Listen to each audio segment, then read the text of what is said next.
Friends, it's very obvious to have many confusions about the residency documentation and vaccinations when we are in the different country. Here is the another blog for all of you. This is Raj welcoming you all for the Uruguay's another blog. For doing any documentations and vaccination, what are the things we need to take care? Here it is listed down.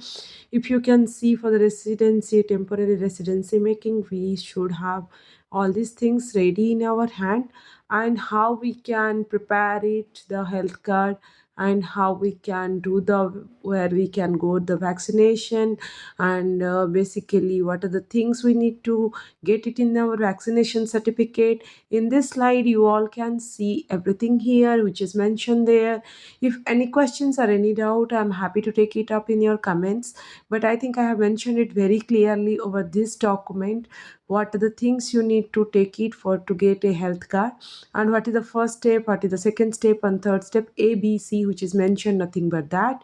So in the next step you can see the little bit more detail about the vaccination and how you need to prepare for the different kind of things. Basically the pep smear and the pediatric control is required for the ladies and the kids respectively.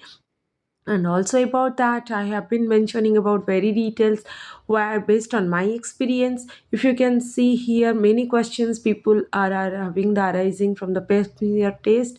And in the pap smear test, what is the prerequisites and what you should do before the 48 hours also listed down here, along with the pediatric control. In the pediatric control also for the kids, which is where you can get it. Again, this is from my experience what I have been gone through, and based on that I have listed down everything here. So not to worry, many things are already mentioned here for your information.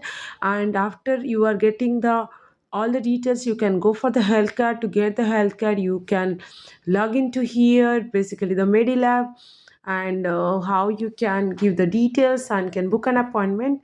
Along with that, you need to take all these documents along with you to get the health card, which will be valid for 2 years, and after that your residency process will start. So this is all about the details. I hope it will be helpful for you. Thanks for watching. Please do like, share, subscribe to my channel, and let me know if you need anything else. I'm happy to help you. Thank you.